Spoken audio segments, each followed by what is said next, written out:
اس قرآن سے اعراض کرتے ہو؟ تم روٹھے ہم چھوٹے، ہاں تمہارا جینا دوبر کر دوں گا، تمہاری زندگی تنگ کر دوں گا، تنگیوں والی، ڈپریشن والی، بیماریوں والی، سٹریس والی، دلوں میں بغض، کینے، حسد، بے چینیاں، بے کلی، خوشی نہیں ملے گی تمہیں، خوشی اس کتاب۔ Depression, what is depression? Depression کو اگر ایک لفظ میں بیان کیا جائے تو اس کو ہم ٹرانسلیٹ کریں گے نا امیدی میں۔ ہمیشہ نا امید شخص جس کے پاس توکل نہیں، بھروسہ نہیں، شکر نہیں، وہ ڈپریس ہوتا ہے، اور ڈپریس انسان ہمیشہ ناخوش رہے گا۔ ناشکرہ انسان ہمیشہ ناخوش رہے گا۔ اداس انسان، گلے شکوے کرنے والا، رونے دھونے والا، میرے ساتھ ہی ایسا کیوں ہوتا ہے، اور اس طرح کی پریشانیوں میں رہنے والا جو ہمیشہ نیگیٹو سوچے، وہ ڈپریس رہتا ہے۔ اور ڈپریشن ایک ایسی بیماری ہے جو ہمیں شکر ادا نہیں کرنے دیتی، اور دماغ کی ایسی سٹیٹ ہے جو ہمیں کنڈیشنلی اس پروگرام پہ رکھتی ہے کہ ہمارے ساتھ اچھا نہیں ہوا۔ تو نا امیدی ایک ایسی سٹیٹ ہے جو کہ ہمیشہ بارڈر لائن پہ ہوتی ہے کفر کے اور ذہنی بیماری کے۔ یہ کیا ہے؟ ڈس اپوائنٹ انسان یا تو کفر کے قریب پہنچ جاتا ہے، یا پھر وہ ذہنی بیماری کے یعنی کہ روحانی اور اسپرچول بیماری کفر، اور فزیکل بیماری دماغی ڈپریشن۔ تو کیا ہے کہ نا امید نہیں ہونا چاہیے، اور اس سے بچنے کے کیا ذریعہ ہے؟ ہمیشہ اپنی کمپنی کو سدھارو، کیونکہ خوبی اور خامی چھوت کی بیماری کی طرح ہیں جو آپس میں ایک دوسرے کے ساتھ رہنے سے لگتی ہیں۔ جب ہم ایک ڈپریس سوسائٹی میں رہیں گے، نا امید لوگوں میں رہیں گے، تو ہم نا امید ہو جائیں گے۔ جب ہم نیگیٹو تھاٹس میں رہیں گے تو نیگیٹو ہو جائیں گے۔ آپ اس بات پر یقین نہیں کریں گے کہ اللہ تبارک و تعالیٰ نے آپ کے لیے بہتر پلان تیار کیا ہے آپ کے پلان سے، تو آپ پریشان رہیں گے۔ ہمیشہ ایمان کی کمی اور توکل کی کمی ہمیں اس طرح کی بیماریوں کی طرف لے کر جاتی ہے۔ قدرت نے آپ کے لیے جو پلان تیار کیا ہے وہ آپ کے پلان سے 100 ٹائمز زیادہ بیسٹ ہے۔ ہمیشہ خیر کے پہلو کو اپنے آگے رکھیے، اور اس بات کو یقین رکھیے کہ وہ غم جو آپ کے اندر فوکس بڑھا دے، جو آپ کو اللہ کے قریب کر دے، جو آپ کو صالح اور صاف ستھرا اور پاک بنا دے، وہ غم بھی نعمت ہے۔ اس غم کا بھی شکر ادا کیجیے۔ سعدی شیرازی فرمایا کرتے تھے مقام شکوہ اصل میں مقام شکر۔ حضرت علی فرمایا کرتے تھے اگر مجھے وہ ملے جو مجھے پسند ہے تو میں خوش ہوں گا، لیکن اگر وہ ملے جو مجھے پسند نہیں ہے تو اس سے زیادہ خوش ہوں گا، کیونکہ وہ میرے اللہ کی پسند ہے۔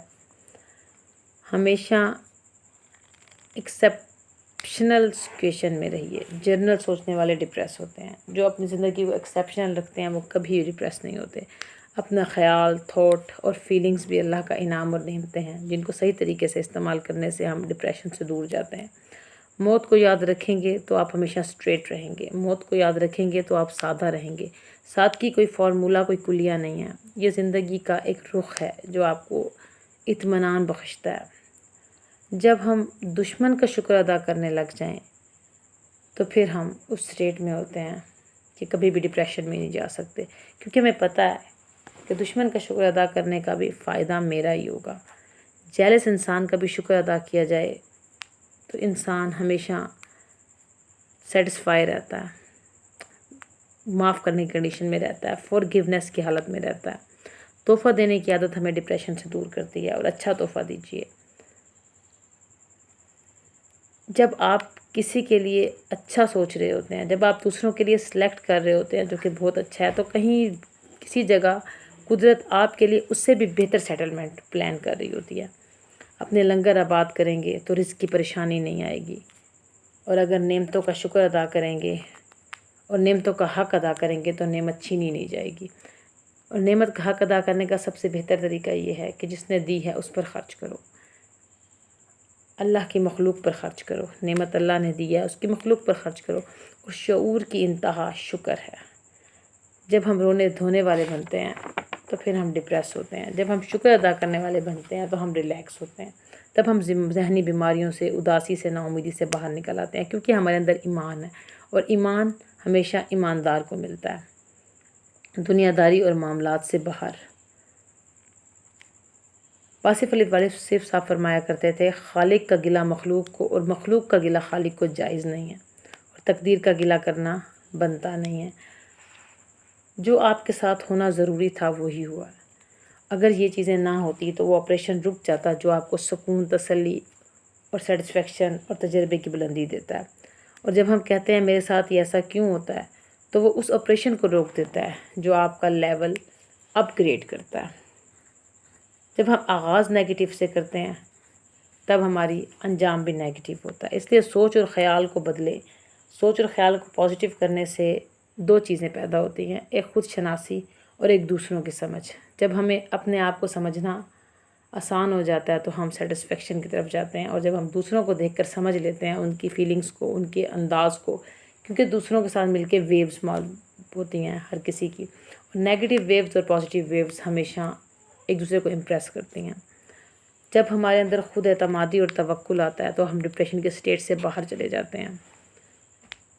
کسی ایک ارادے پر قائم رہنا استقامت ہے، اور یہ استقامت کے لیے صحیح راستے کا چوز کرنا بہت ضروری ہے۔ اور صحیح راستہ پر منزل نہیں آتی، بلکہ صحیح راستہ منزل ہی ہوتا ہے۔ جیسا کہ فیض صاحب نے فرمایا تھا، فیض تھی راہ سر بسر منزل، ہم جہاں پہنچے کامیاب آئے۔ صراط مستقیم خیر کا راستہ مسافر کے لیے بہت بڑی نعمت ہے، اور ہمیں دعا کرنی چاہیے کہ اللہ تعالی ہماری یہ مسافت قائم رکھے اور ہم استقامت کے ساتھ صراط مستقیم پر چلتے رہیں،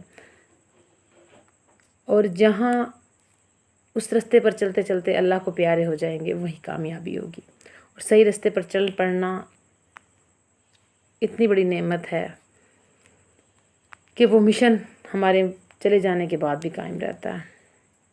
ایسے سمجھیے کہ ہم اس دنیا میں آئے ہیں تو اس سے پہلے بھی کچھ ہو رہا تھا اور اس کے بعد بھی کچھ ہوتا رہے گا، اور اس کی سمجھ پیدا کرنے سے آئے گی۔ علم کیا ہوتا ہے، توکل اور بھروسہ کیا ہوتا ہے؟ جو ہمارے پاس ہے اس کو پھیلا دیجئے، بس آپ کا علم بڑھ جائے گا، آپ کا توکل بڑھ جائے گا۔ جب جو چیز آپ کو فائدہ دے آپ اس کو پھیلا دو، فائدہ ملے تو بانٹ دو۔ یہ ایک تھیوری ہے جو آپ کو کبھی بھی ڈپریشن میں نہیں جانے دیتی۔ اور جب ہم ڈپریشن میں ہوتے ہیں، پریشان ہوتے ہیں، تو ہمیں کمپنی اچھی کر لینی چاہیے، ہمارے دل کی حالت بدل دیتا ہے۔ ایسے لوگوں سے ملیں جن کے اندر سے اچھی ویوز آئے، کمپنی اچھی کر لیجئے۔ کچھ اور ملے نہ ملے، امید ملے گی۔ امید ایک ایسی چیز ہے جو ایک ایسا درخت ہے جو ہمیشہ چھاؤں بھی دیتا ہے اور پھل بھی دیتا ہے۔ اور ڈپریشن کا علاج کیا ہے؟ ہر نا امید کو سہارے کی ضرورت ہوتی ہے۔ سب سے پہلے اپنی کمپنی کو بہتر کر لیں۔ دوسرے نمبر پر قرآن پاک کا ترجمہ پڑھیں، اس میں ہائی ڈگری آف سیٹسفیکشن ملتی ہے، کنسیپٹ کلیئر ہوتے ہیں۔ پاکستان کی ایک تھیوری کے مطابق 1% لوگ ہیں جنہوں نے قرآن کے ترجمے سے پڑھا ہے۔ اللہ کا قانون سمجھ میں آتا ہے، اس کا گریٹیٹیوڈ، اس کی گائیڈنس سمجھ میں آتی ہے، توکل کا لیول میں فرق پڑتا ہے۔ جو لوگ ڈنڈی مارتے ہیں، دھوکہ دیتے ہیں، فراڈ کرتے ہیں، دغا بازی کرتے ہیں، دراصل ایمان کی کمی ہے۔ ایمان کی کمی کا نتیجہ ایمانداری ہے، خوش اخلاقی ہے، توکل ہے، بھروسہ ہے، آسانیاں پیدا کرنا ہے، معاف کرنا ہے، بدلہ نہ لینا ہے۔ یہ سب ایمان کا نتیجہ ہے۔ جب ایمان اور توکل کے سٹیٹ میں ہم ہوتے ہیں تو ہم آسانیاں کو بانٹتے ہیں۔ ایمان نہ ہو تو بدلہ بھی لیتے ہیں، توکل بھی چھوڑ دیتے ہیں۔ اور دوسرے نمبر پر توکل کا لیول بڑھانے کے لیے ہمیں سیرت کا مطالعہ کرنا ہوگا، جو ہمیں عملی نمونہ دکھائیں گے کہ مشکلات میں بھی کیسے توکل کیا جاتا ہے۔ اور تیسری بات یہ ہے کہ خیر کی بات کرنا۔ مشکل وقت میں، امتحان کی گھڑی میں خیر کی بات کہنا بہت مشکل ہے، لیکن پازیٹیو جملے اس وقت بولنا جب آپ پر سٹریسفل کنڈیشن ہو تو اس کا اثر بہت زیادہ ہوتا ہے۔ اور آخری بات کہ آٹو بایوگرافیز تاریخ دان کی پڑھیے جو آپ کو پریشانی سے نکالیں۔ قرآن پاک میں آیا ہے من اراد ذکری فإن لہ معیشۃ ضنکا۔ اب یہ وارننگ قرآن پاک میں ہے کہ آج تم اس قرآن سے اعراض کرتے ہو، تم روٹھے ہم چھوٹے، ہاں تمہارا جینا دوبر کر دوں گا، تمہاری زندگی تنگ کر دوں گا، تنگیوں والی، ڈپریشن والی، بیماریوں والی، سٹریس والی، دلوں میں بغض، کینے، حسد، بے چینیاں، بے کلی، خوشی نہیں ملے گی تمہیں، خوشی اس کتاب سے ملے گی۔ تو قرآن کیا حل دیتا ہے کہ یہ وہ کتاب ہے جو تمہارے لیے شفا ہے اور تمہارے سینوں کی بیماریوں کا علاج ہے۔ وَهُوَ خَيْرٌ مِّمَّا يَجْمَعُونَ۔ یہ تو اس سب سے خوبصورت ہے جو تم جمع کرتے پھرتے ہو۔ اصل یہ کتاب ہے جو لوگوں کو جینا سکھاتی ہے اور جانا بھی سکھاتی ہے۔ السلام علیکم ورحمۃ اللہ وبرکاتہ۔